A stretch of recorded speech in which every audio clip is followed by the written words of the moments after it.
Hello, everybody. Thank you for watching us. So, what do we think of Cosmic Patrol? That's awesome. I think it was our take on Cosmic Patrol. I just want to say that to anyone watching that we took it to another level of humour where it is a zany game. And I think maybe we took it to the extreme, which I had a ball doing. I don't know what Cosmic Patrol is supposed to be like, but it's very fun if it's like meant to be anything like that. I think we kind of had we were going to do another game tonight. And that kind of fell through, so we're just like, grab the rulebook, we'll make it up. And like 5 minutes beforehand, we made the story. So that was really, really fun that we could do that. Yeah. I don't even know if it was 5 minutes. I think we were like a couple of minutes. We're like, already go. Okay, I think I got a basic idea. Okay, go. And we just went with it. So we steadily got better at it as the game went along. So I thought it was. I'm kind of thinking that the holodeck adventure that Tom Paris plays in Voyager. You know, where do you guys know that? Do you guys know that out there? With the robot who comes to kill them and they're actually in black and white, like Captain... I don't even think what is it? Yeah, the one where he has... That's the one where he has the Rocketeer kind of... Yeah, you guys... Yeah. I'll just... Oh, what have I just done now? Oh, it turned off because it wasn't plugged in. My poor laptop is not having any luck today. What have you done? I didn't plug the power in, and my laptop's battery is like so old now, it's almost dying. So if you get me power... Yay! There we go, yeah. So yes, that one. I was about to Google for the Tom Paris thing. So it's meant to be like that. That's what I was imagining. You might see it... No. I'm not going to do that to the editor. Because I have no idea what it is. I haven't seen that episode. So, that was fun. I really enjoyed it. I like the feel. It's very... once again, it's very much our own take on it, so, It has a little bit of a paranoia feel, just in the humour and the zaniness of it all. That's true. Just from what we did with it, I think. It's very, very, very, very simple rules, like a very narrow range of dice rolls, so you kind of just have to pick one that sort of suits. Though many of the dice rolls are essentially the same. I mean, there's not really very much... difference, there isn't really any difference at all between a D12 plus a D8 or a D6 plus a D8. That statistically is very, very close. So it's kind of almost like a coin flip on most of the rolls. Though if he's rolling 1 all the time, that kind of helps. But so you're kind of, I guess if you've got a D12 in one skill and a D6 in the other, that's starting to become statistically significant. Yeah, and a lot of the rolls we are doing is like a D20 versus other combos of things. So I'm interested when we progress in ability and how that will change. Do you get levels and things? You do progress. So this is starting out characters.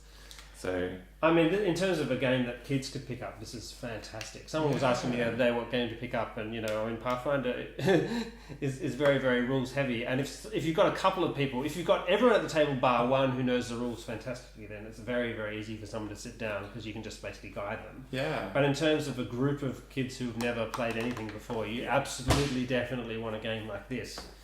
And for the sake of that, it's.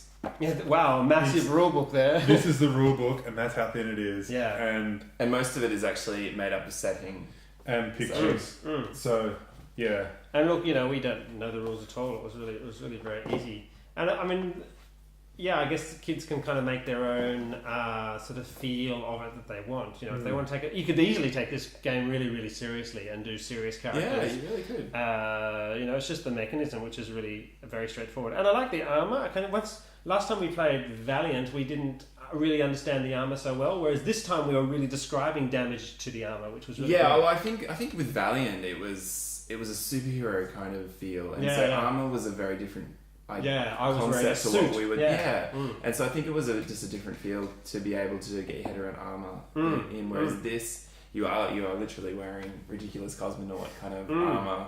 So you can see it, getting whittled away. And I love the way you were narrativizing the damage to the armor. So the oxygen leaking and stuff like that. That was really fun. That was awesome.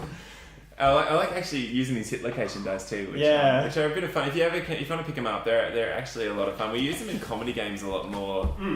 So you've got ours pretty much lands on groin consistently. Apparently, there are actually other locations on the titles. I picked these up at Gen Con last year, so I'm going to buy more. And we've got a no yes dice which we use, which is fantastic. Happy sad dice. Happy sad. But look, I just think it's a really cool universe. Like it's Star Warsy / Lost in Space / Star Trek, the original series. Yeah.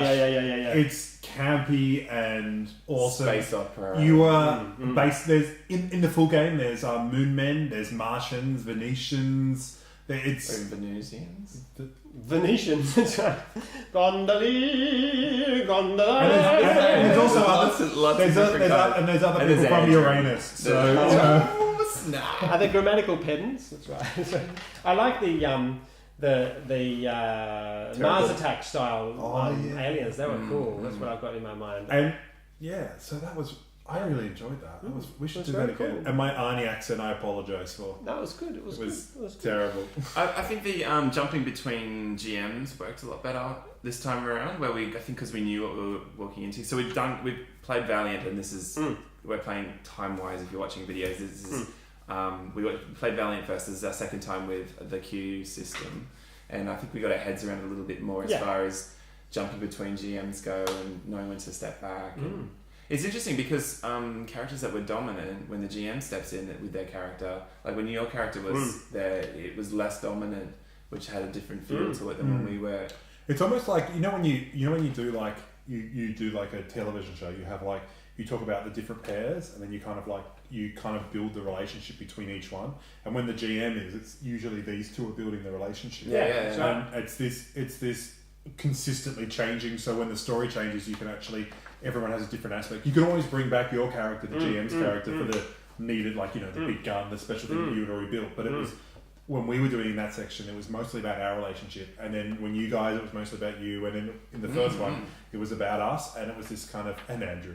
Because Andrew's special. Good on Andrew. So actually the challenging area for the younger, less experienced role players are issues like that, about giving up, surrendering your story to someone else, and also not claiming focus. Like as a GM, it's really important not to have a conversation with yourself, which is hard to avoid sometimes, isn't it?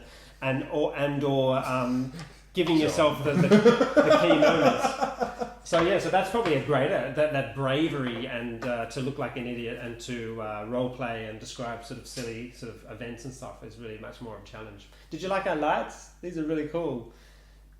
We'll put a link down below for where you can buy them. They're kind of a brand new thing. You can control it with a little app on your iPod. They're very cool. And it kind of fits the Cosmic Patrol kind of weirdness of it all. Cosmic Patrol. That's right. They're called Moore's Cloud, and this is the holiday set. If you have any other questions and stuff, ask them in the comments below. And please make sure you like and subscribe. What you were hearing on Sirenscape tonight was the coming, at the moment, they might be out by the time you're watching this, the sci-fi sets, which we're just finishing off, which are very exciting, and I had lots of fun. It was a very active Sirenscape experience with lots and lots of one-shots going. So, yeah. Thanks, guys. Thanks for sticking around this long. We'll see you next week. Bye!